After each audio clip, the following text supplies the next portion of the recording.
이건 말도 안 됩니다. 이 한 권의 만화책이 제 모든 걸 무너뜨렸습니다. 슈퍼맨, 캡틴 아메리카, 아니요. 이제 저의 히어로는 400년 전 조선의 바다를 지킨 이순신입니다. 처음엔 웃었습니다. 12척으로 133척을 막았다고? 역사적 전투가 무슨 슈퍼히어로 만화인가 생각했죠. 그런데 페이지를 넘기면서 소름이 돋았습니다. 바다의 조류를 예상하고 병사들의 두려움마저 전략으로 이용하다니. 미 해군의 교범에도 없는 전술이 조선의 장군 이순신에게 있었습니다. 지금은 단언할 수 있습니다. 제 인생을 바꾼 히어로는 이순신입니다. 안녕하세요. 이야기꾼 혜원입니다. 구독과 좋아요 눌러주시면 저에게 큰 힘이 됩니다. 그럼 시작하겠습니다. 안녕하세요. 미 해군 전략 분석관 데이비드 핸더슨입니다. 해군사관학교를 졸업하고 20년간 미 태평양 함대에서 전략 분석 업무를 맡아왔습니다. 하지만 제 인생을 완전히 뒤바꾼 사건이 있었습니다. 책상 위 모니터엔 실패한 전략 시뮬레이션 결과가 깜빡이고 있었습니다. 최신 무기로 무장한 미 해군 연합함대도 중국의 해상 전략에 패배하는 결과만 나왔습니다. 이번에는 어디서 패배했지? 남중국해? 대만해요? 저는 입술을 깨물었습니다. 지금까지 6번의 시뮬레이션 6번의 참패였습니다. 세계 최강이라는 미 해군도 좁은 해협에서는 속수무책이었습니다. 모든 수치상으로는 우리가 이겨야 하는데. 퇴근길 저는 평소 즐겨 찾던 만화방에 들렀습니다. 새 만화책들을 둘러보다 눈에 띄는 책 한 권을 발견했습니다. 바다의 영웅 이순신? 한국 만화책인가? 표지에는 한복 입은 장군이 바다 위에 서 있는 모습이 그려져 있었습니다. 점원에게 물었습니다. 이게 뭐죠? 미국에서 나온 책 같은데요? 아, 이거요. 미국 출판사에서 나온 이순신 만화예요. 출간 2주 만에 완판됐다가 재입고된 책이죠. 한국 해군 영웅 이야기인데 인기가 많아요. 호기심에 책을 펼치고 놀라운 내용을 보게 됐습니다. 133척 대 12척? 이게 실화라고? 숫자가 뒤바뀐 거 아니야? 페이지를 넘길수록 더 놀라웠습니다. 전투가 벌어진 해협은 폭이 200m도 채 안 된다는 설명이 있었죠. 심장이 빠르게 뛰기 시작했습니다. 이건 전술이 아니라 전설이잖아. 그 자리에서 책을 구매한 저는 사무실로 다시 돌아갔습니다. 우리의 최신 전략 시뮬레이션 프로그램의 만화에 나온 숫자를 입력했습니다. 133대 12의 전력 비율. 프로그램이 계산한 승리 확률은 고작 0.002%였습니다. 불가능에 가까웠습니다. 그런데 이게 실제로 일어났다고? 그것도 단 한 척도 잃지 않고? 이 만화책은 저의 인생을 바꿀지도 모른다는 예감이 들었습니다. 집에 가자마자 밤새 자료를 찾았습니다. 검색창에 이순신을 입력하자 미 해군사관학교 도서관에서 구한 동양 해전사도 있었고 인터넷에 한국 역사 문서도 보았습니다. 흥미로운 것은 일본 측 자료와 서양 역사서의 차이점이었습니다. 대부분의 서양 역사서는 명량해전을 역사상 가장 놀라운 해전 중 하나로 기록하고 있었지만 몇몇 일본 자료는 이를 단순한 소규모 충돌 또는 중요하지 않은 교전으로 축소시켜 놓았더군요. 이건 완전히 다른 역사인데 한 일본 해군사 교과서에는 명량해전이 단 한 문단으로만 언급되어 있었고 우발적인 퇴각이라는 표현으로 일본 함대의 패배를 설명하고 있었습니다. 사실을 왜곡하는 느낌이 강하게 들었어요. 데이비드 요새 무슨 일 있어? 눈 충혈됐는데?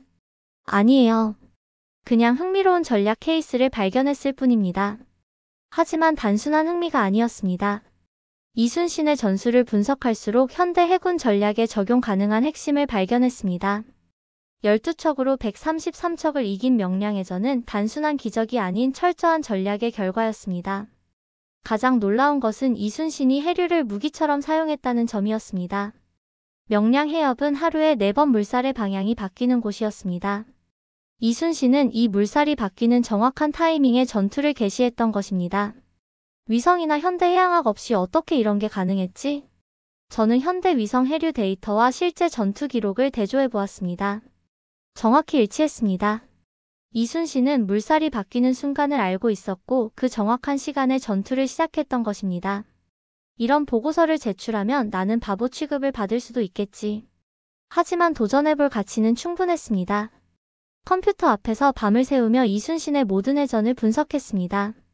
직접 확인하고 싶다는 욕망이 점점 강해졌습니다. 공항으로 향하는 택시 안에서 전화가 걸려왔습니다. 데이비드, 정신 차려. 휴가 신청서를 보니 한국으로 간다고. 농담이지? 아닙니다, 사령관님. 전략 연구를 위해서입니다. 연구? 어떤 연구? 불가능을 가능하게 만든 해군 전략의 실체를 확인하려 합니다. 전화를 끊고도 한참을 창밖만 바라봤습니다. 12척으로 133척을 물리친 전략이 현대에도 유효하다면? 비행기에 올라 상상했습니다.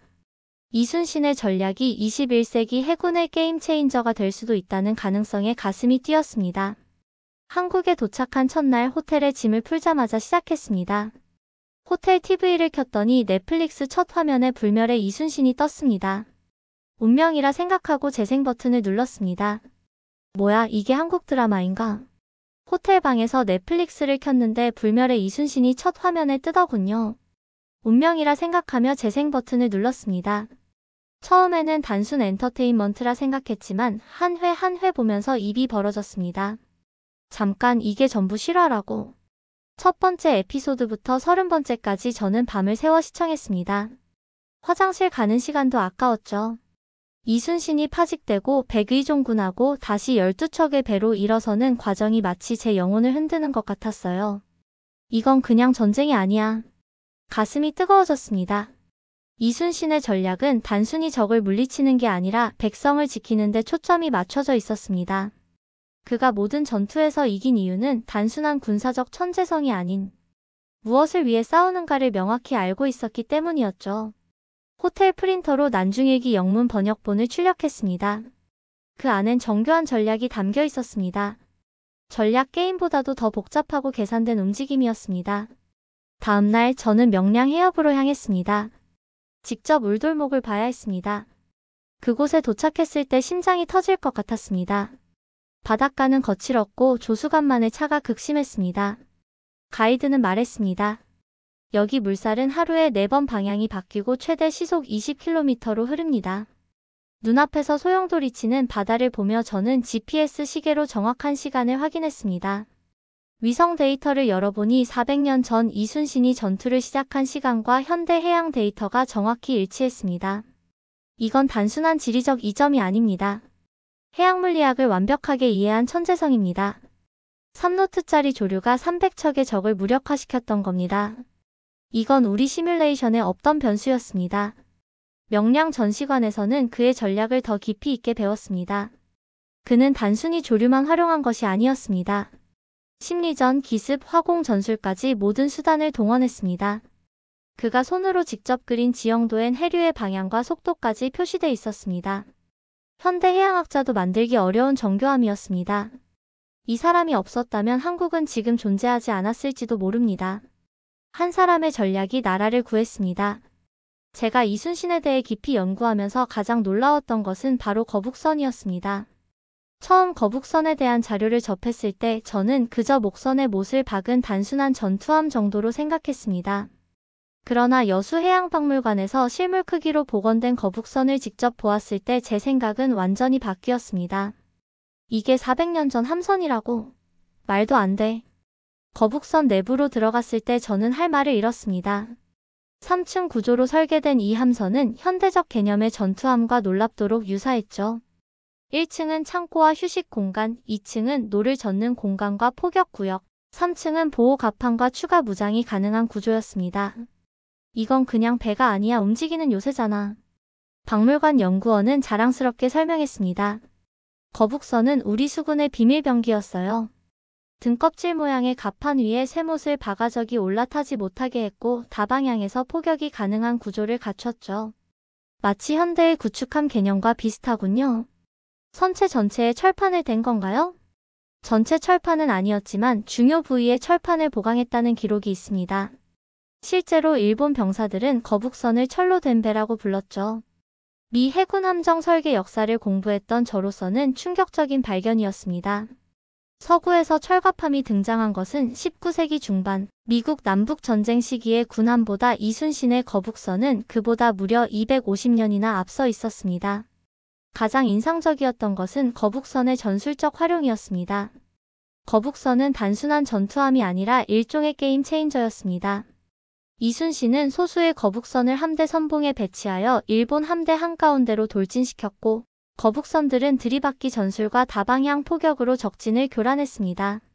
배 앞부분의 용머리에서는 연기를 뿜어 적의 시야를 가리는 연막 작전까지 펼쳤죠. 현대 해군의 원형이 여기 있었군요. 특히 제 관심을 끈 것은 한산도 대첩에서 이순신이 구사한 하객진 전술과 거북선의 조합이었습니다. 하객진으로 적을 포위하기 전 거북선이 적진 중앙을 뚫고 들어가 혼란을 일으키는 전술은 현대 해군 훈련에서도 활용할 만한 개념이었습니다. 저는 미국으로 돌아가서 해군 전략부에 거북선 연구 보고서를 제출했습니다. 처음에는 회의적인 반응이 많았지만 제 발표 이후 해군공학연구소에서는 거북선 프로젝트라는 이름으로 현대 해군에 적용 가능한 거북선의 교훈을 연구하기 시작했습니다. 미 해군공학연구소 소장은 제게 이렇게 말했습니다. 핸더슨, 당신이 발굴해온 이 거북선 개념은 해군공학에서 잊고 있던 중요한 원칙을 다시 생각하게 했소. 때로는 과거에서 미래를 찾는 법이지. 더 놀라운 것은 2개월 후 개최된 국제 해군 함정 설계 심포지엄에서 일어난 일이었습니다. 일본 해상자위대 엔지니어링 디렉터가 발표 중 제게 도전적인 질문을 던졌습니다. 핸더슨 소령, 일본에도 16세기에 철갑 보강된 함선이 있었습니다. 오다 노부나가의 철포선이죠. 거북선이 그렇게 특별하다고 보기는 어렵습니다. 철포선은 일부 선체에만 제한적으로 철판을 댄 반면 거북선은 전체 구조를 재설계했습니다. 더 중요한 것은 용도입니다. 철포선은 여전히 접근전을 위한 병력 수송선이었지만 거북선은 현대적 관점에서 보면 구축함에 가까운 시스템 플랫폼이었습니다. 영국 왕립해군 대표가 건넨 말에 회의장은 웃음바다가 되었습니다. 일본 대표님, 당신들의 철포선이 임진왜란 때 어디 있었습니까? 그렇게 좋은 배가 있었다면 왜 그렇게 패배하셨나요? 일본 대표의 얼굴이 붉게 변했습니다. 더 이상 반박하지 못하고 자리로 돌아가는 모습에 회의장은 더욱 웃음바다가 되었습니다. 프랑스 해군기술연구소장은 제게 이렇게 말했습니다. 우리는 지금까지 근대 철갑함의 시초를 유럽에서만 찾았소. 그러나 이제 역사책을 다시 써야 할 것 같군요. 첫 장은 한국의 거북선으로 시작해야겠소. 이렇게 거북선은 단순한 역사적 유물이 아닌 현대 해군 공학에 영감을 주는 혁신적 설계로 재평가받게 되었습니다. 이순신의 천재성은 전략뿐 아니라 함성 공학에서도 빛을 발했던 것입니다. 하지만 더욱 놀라운 사실은 전투 초기 이순신의 배 한 척이 혼자 일본 함대와 싸웠다는 점입니다. 다른 배들은 겁을 먹고 물러났지만 이순신은 물러서지 않았습니다. 1시간 이상을 싸우고도 조선 수군은 단 한 명의 사망자도 없었습니다. 이건 현대 해군 전략으로도 설명할 수 없는 결과입니다. 울돌목 전시관에서는 뜻밖의 경험을 했습니다. 일본인 관광객 단체가 가이드의 설명을 듣고 있었는데 한 일본인 남성이 갑자기 소리를 질렀죠. 거짓말이다. 우리 역사책에는 이렇게 안 나와 있어. 이건 한국의 과장일 뿐이야. 가이드가 침착하게 영어로 대답했습니다. 선생님, 여기 영국 해군사학자들의 논문과 기 해군전략연구소의 분석 자료가 있습니다. 모두 명량해전을 실증적으로 연구한 결과입니다. 그 일본인은 얼굴이 붉어지더니 자리를 떠났습니다. 가이드가 저에게 설명했죠. 일본의 많은 역사책들이 명량해전과 이순신의 업적을 의도적으로 축소하거나 왜곡하고 있어요. 자국의 역사적 패배를 인정하기 싫은 거죠. 숙소로 돌아온 저는 기존에 준비했던 모든 브리핑 파일을 찢어버렸습니다. 시뮬레이션으로만 싸우는 전략이 얼마나 공허한지를 깨달았습니다. 진정한 리더는 앞에 서는 사람이라는 걸 그는 행동으로 보여줬습니다. 새벽녘 저는 결심했습니다. 이순신의 전략을 현대 해군 전략에 접목시키겠다고. 비웃음을 당할지라도 말입니다. 귀국 후 해군 전략 회의에서 프레젠테이션을 시작했습니다. 빅스크린엔 울돌목 전술의 현대적 적용이라는 제목이 떴습니다. 우리가 동중국해에서 패배하는 이유는 해군력이 약해서가 아닙니다. 지형을 이해하지 못하기 때문입니다. 회의실엔 냉소적인 반응이 있었습니다. 한국의 고대 전술로 중국을 이긴다고? 말도 안 돼. 하지만 저는 차분하게 위성 데이터와 전투 기록을 비교한 자료를 보여주었습니다. 명량 해협의 조류 흐름과 이순신의 배치도는 완벽하게 일치했습니다. 그리고 마지막 슬라이드엔 단 하나의 문장을 넣었습니다. 아직 내게는 12척의 배가 남아있다. 회의실은 정적에 휩싸였습니다. 저는 말했습니다. 선조 임금이 수군 해체를 명했을 때 이순신이 한 말입니다. 그리고 그는 133척을 물리쳤습니다. 그날 이후 미 해군의 전략은 변화하기 시작했습니다. 해류와 지형을 활용한 전술이 공식 도입됐습니다. 기술과 숫자만으로는 이길 수 없다는 걸 우리는 이제야 깨달았습니다. 6개월 후 제 책상 위에는 아나폴리스 해군사관학교에서 강연 요청서가 놓여 있었습니다. 전략 혁신가라는 별명이 붙기 시작했습니다. 그 모든 변화는 한 명의 제독 이순신 덕분이었습니다. 해군사관학교 강당은 장성급 지휘관들로 가득 차 있었습니다. 저는 명량해전의 지도를 첫 슬라이드에 띄우고 말문을 열었습니다. 여러분, 이게 현실입니다. 133대 12. 우리의 시뮬레이션은 승률 0.002%라고 했습니다. 하지만 이순신 제독은 단 한 척도 잃지 않고 승리했습니다. 강당이 술렁였습니다. 저는 음성을 높였습니다. 첨단 기술과 빅데이터로도 풀지 못한 방정식을 400년 전 한 남자가 풀어냈습니다. 그가 바로 이순신입니다. 한장성은 믿을 수 없다는 듯 고개를 저었습니다. 솔직히 말해봐요. 우린 지금까지 어떻게 이걸 몰랐던 거요? 해군사관학교 교과서 어디에도 없던 전술입니다. 저는 웃으며 대답했습니다. 장군님, 한국은 400년 전부터 이걸 알고 있었습니다. 강연 후 일본 해상자위대에서 온 참관 장교단은 표정이 좋지 않았습니다. 그중 한 명이 감정을 억누르며 질문했죠. 소령, 우리 일본 해군사에는 그런 기록이 없습니다. 당신의 발표는 과장된 것 아닙니까? 저는 준비했던 자료를 보여줬습니다. 고대 일본 전투 보고서의 원본과 현대 일본 교과서를 나란히 놓고 비교한 것이었죠. 여기 도요토미 정권의 공식 기록에는 조선의 이순신에게 전 함대가 괴멸당했다고 나와 있습니다. 그런데 현대 일본 교과서에는 전략적 철수라고만 되어 있네요. 이건 과장이 아니라 역사 왜곡입니다. 일본 장교들의 얼굴이 하얗게 변했습니다. 함께 있던 중국 측 참관단은 비웃음을 감추지 못했죠. 하지만 저는 그들에게도 직격탄을 날렸습니다. 재미있는 사실은 중국 측 자료도 마찬가지라는 겁니다. 명나라 수군이 조선을 도왔다고 하지만 실제 원문 기록에는 이순신의 전략 덕분에 간신히 살아서 이겼다고 되어 있더군요. 중국 장교들의 비웃음이 순식간에 사라졌습니다. 회의실은 침묵에 빠졌고 미 해군 측 장성들은 재미있다는 듯 미소를 지었죠. 그날 이후 이순신의 명량 전술은 미 해군 전략 교재에 공식 수록되었습니다. 전략이란 무기의 숫자가 아니라 리더의 용기와 지혜다. 400년 전 한국의 바다에서 한 명의 제독이 불가능을 가능으로 만들었으며며 그의 이름은 이순신이다. 그는 우리에게 무기보다 중요한 것을 가르쳐 주었다. 어느 날 강의실에서 한 생도가 물었습니다. 소령님, 우리가 핵 항모를 보유한 세계 최강 해군인데 왜 조선시대 전술을 배워야 합니까? 저는 미소를 지우고 단호하게 말했습니다. 생도, 지금 이 순간에도 중국은 남중국해에서 우리를 이기고 있다. 하지만 이순신은 불리한 상황에서도 단 한 척도 잃지 않고 이겼지. 진정한 힘은 기술이 아닌 전략적 사고에서 나온다. 강의실이 침묵에 빠졌습니다. 그 생도의 얼굴이 붉게 달아올랐죠. 자, 현실적인 이야기를 하겠습니다. 미 해군의 동중국해 전략은 실제로 바뀌었습니다. 좁은 해협 천연 요새화 전술이라는 새로운 개념이 도입되었죠. 이건 명량해전의 현대적 재해석이었습니다. 우리는 해류 패턴과 지형을 활용해 수적 열세에서도 승리할 수 있는 전술을 개발했습니다. 국제 해군 시뮬레이션 대회에서 한국 마이너스 미국 연합팀이 중국 마이너스 러시아 마이너스 일본 연합팀을 상대로 압도적 승리를 거둔 날 일본 해상자위대 대표는 기자회견을 거부했습니다.